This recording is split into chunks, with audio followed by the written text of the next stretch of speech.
Rachel Lanaya Dawson's family says she was a loving older sister, a mother, and a caring friend to all. Just after midnight on Saturday, Cincinnati police say she was shot and killed and left in the forest. She was a beautiful person and a beautiful soul. She kept us laughing all the time. And I would do anything in the world for her. Grief weighs heavy on the family of Lanaya Dawson. It's just too much. Just before 12:30 Saturday morning, Lanaya's body was discovered on Trail Ridge Road.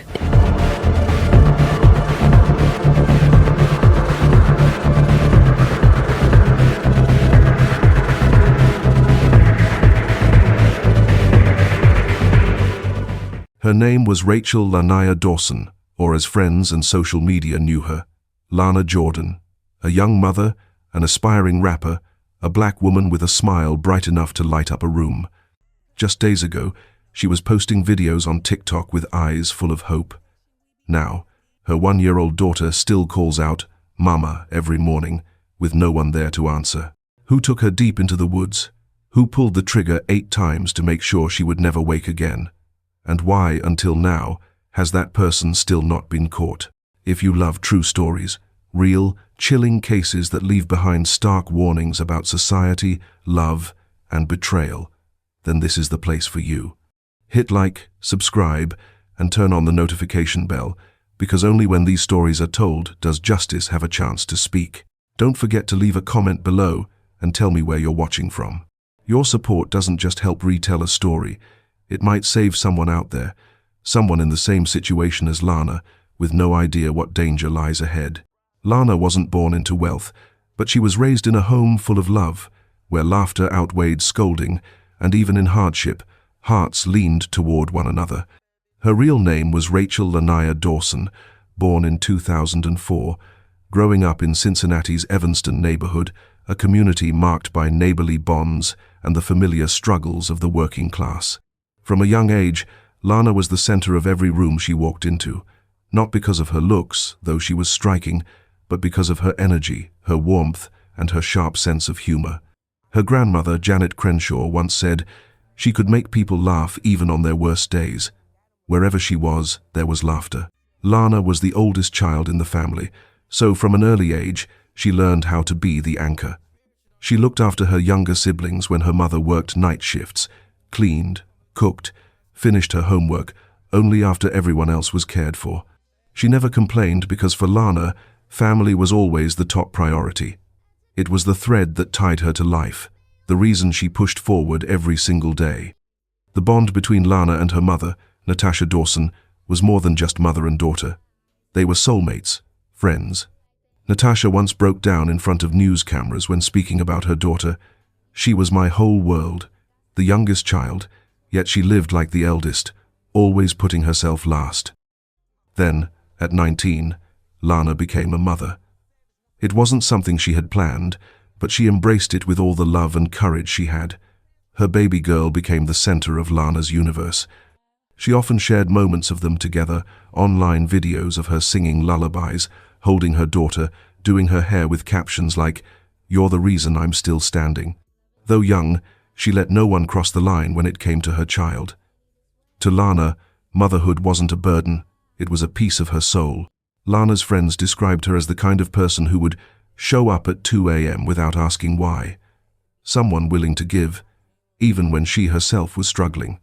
No matter who came into her life, an ex, a best friend, someone from the neighborhood, Lana always left them feeling heard, accepted, even if she didn't always get the same in return. That's what made her death so baffling and heartbreaking. A woman who lived for others, who loved without calculation, forced to meet her end in isolation, in the middle of the woods, wrapped in absolute silence. No one can say exactly when things began to shift. Those closest to Lana said she was still the same Lana they knew, still cheerful, still full of energy. But something, subtle and small, had begun to change. Not sudden, not obvious.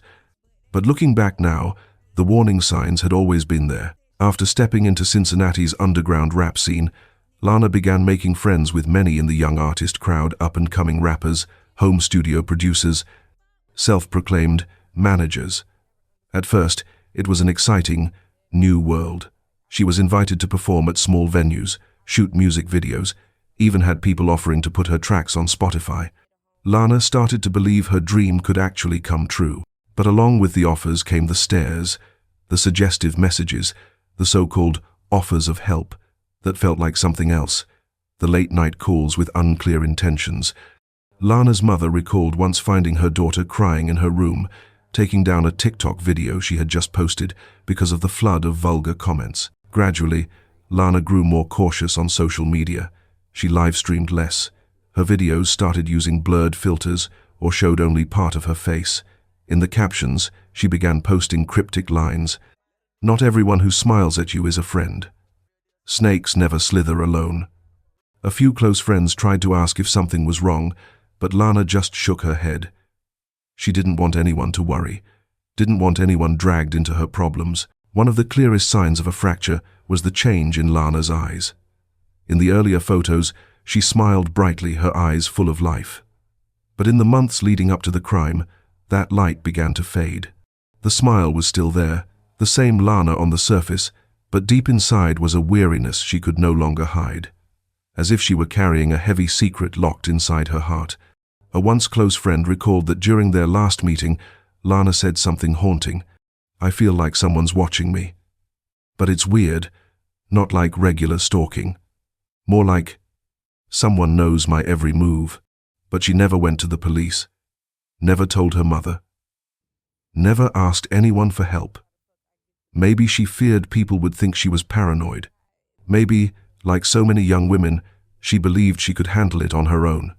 She didn't know that every sign, each cryptic caption, every tense glance was a final warning, and by the time those around her realized it, it was already too late.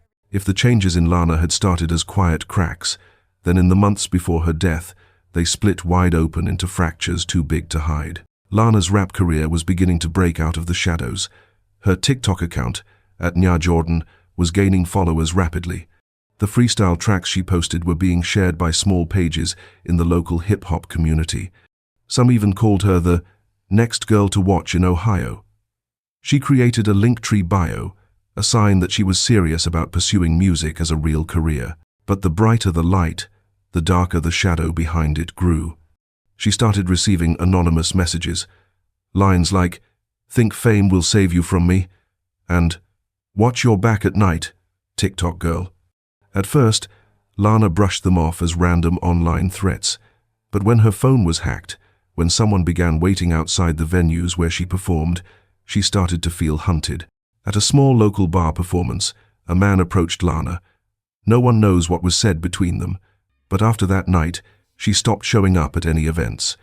Close friends said she seemed anxious and sleep-deprived, some nights staying awake until morning because of strange noises outside her window. Still, she tried to keep a strong image online. TikTok videos kept coming, captions stayed bold, full of confidence, but anyone paying close attention could see it. Lana was slowly drifting away from herself.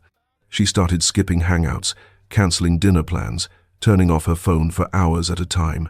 An anonymous friend shared, she once talked about an ex-someone, controlling, jealous, and threatening when he found out Lana was starting to rise. This person had been part of her life once, and maybe couldn't accept the idea of Lana moving on without him.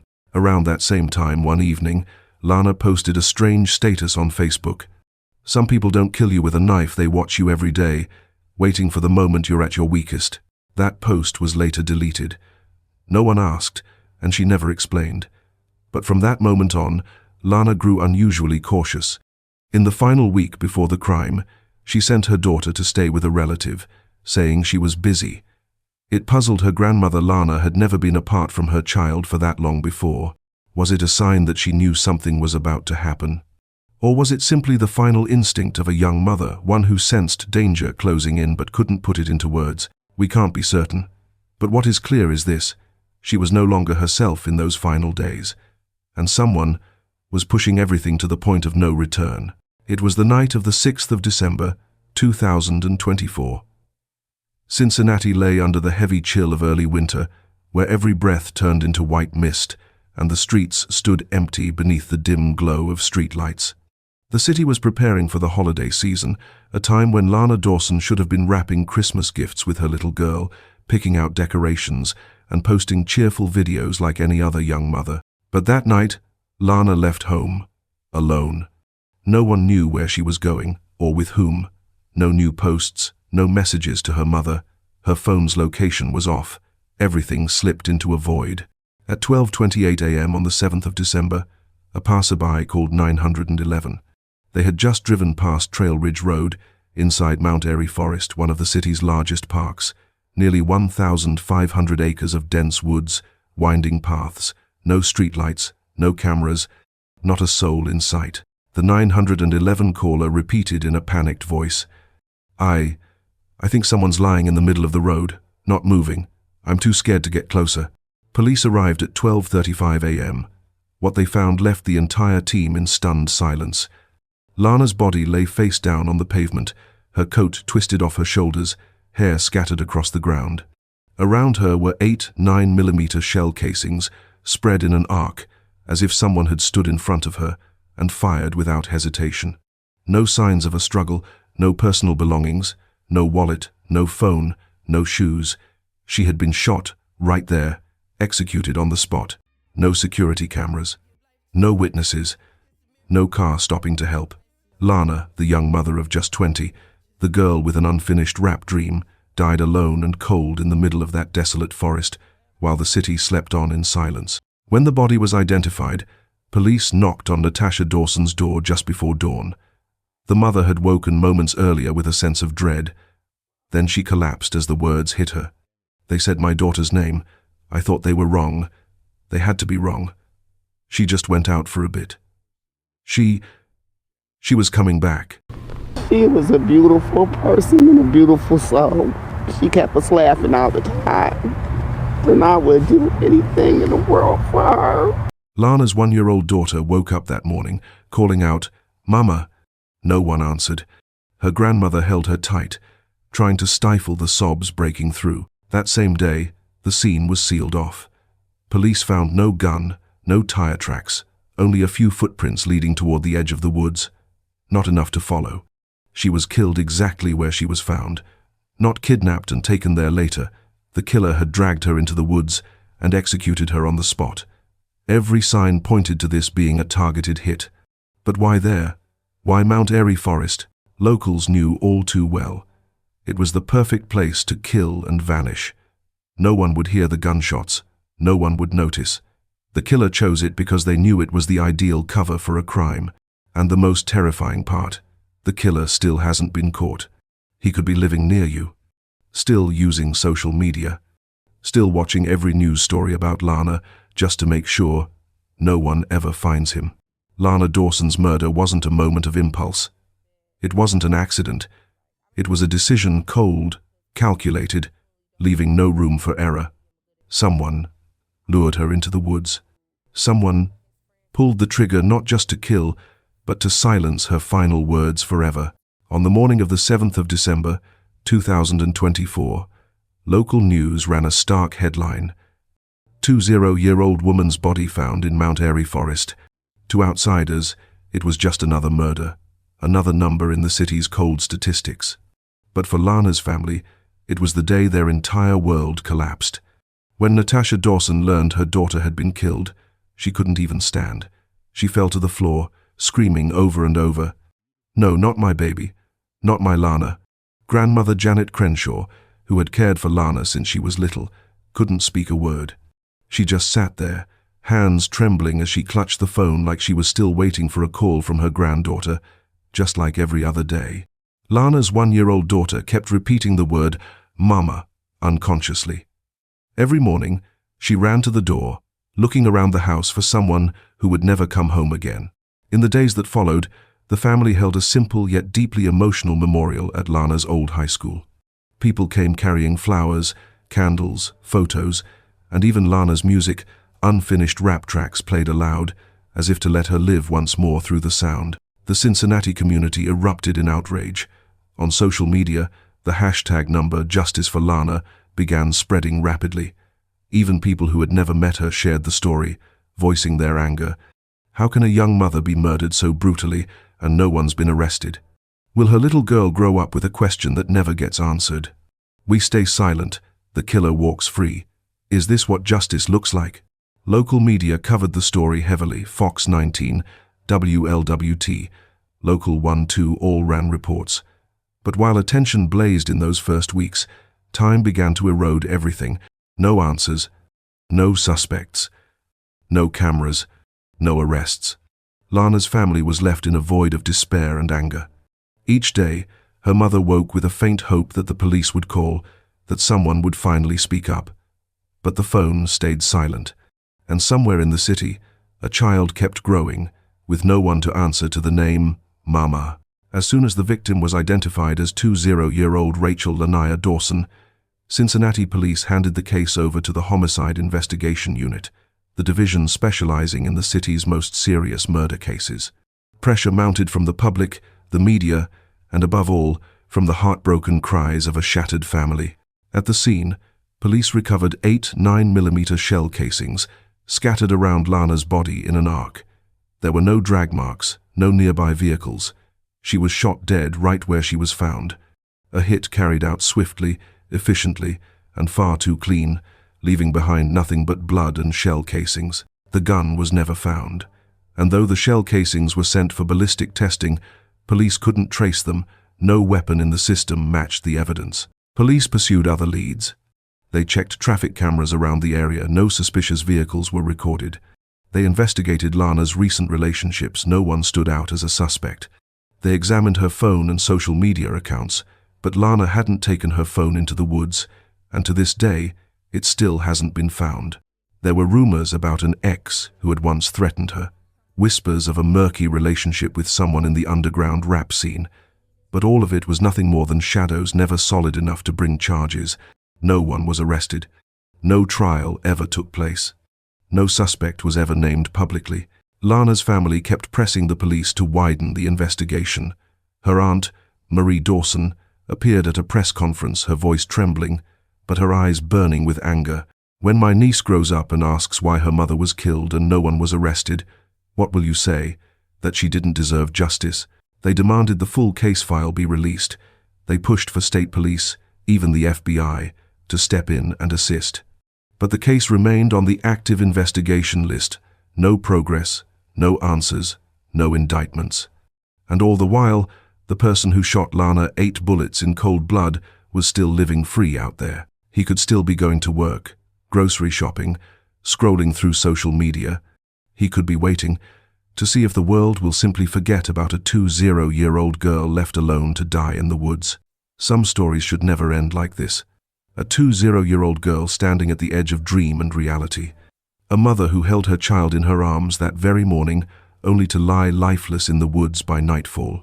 An artist rising on TikTok, writing lyrics about freedom, only to be shot 8 times at close range, left behind, as if her life wasn't even worth a final goodbye. Lana Dawson was not just a name on a page.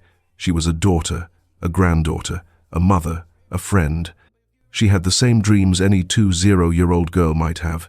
Success, recognition, love, given the right way. And instead of living those dreams, she became another number in the long list of young black women killed and forgotten. But the truth is this: Lana didn't die because of fate. She died because someone chose to take her life, and because this society wasn't fast enough, decisive enough, to stop it from happening. Her story forces us to ask questions that have no easy answers. Why were the warning signs ignored? Why do cases like this fade into silence after only a few weeks of media attention?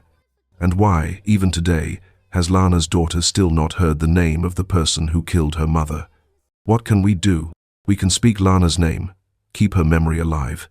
We can share her story, so that someone out there, someone who knows the truth, might finally find the courage to come forward. We can teach each other about the signs of violence, of control, of toxic relationships, so no one else has to become the next victim. Because Lana is not the only one, and if nothing changes, she won't be the last. If you believe stories like this need to be told to warn, to shed light, to protect those who can't protect themselves, then help me share Lana's story. Part of me just never understood why the fuck I get the baddest karma ever. Like, I don't even know how it be karma, because I genuinely don't be doing shit to nobody. I really am a good ass person. Like, I fed a homeless dude. got him and his friend's son a drink, bought them some food, got them a lift to wherever the fuck they had to go, to some shelter and everything, and bought them some clothes. Like, and then same day, I lose my car, I lose my man, lose my job. Who the fuck was I helping? Serial killers, rappers, who? Who the fuck was I helping? Who? Fuck? The Ku Klux Klan?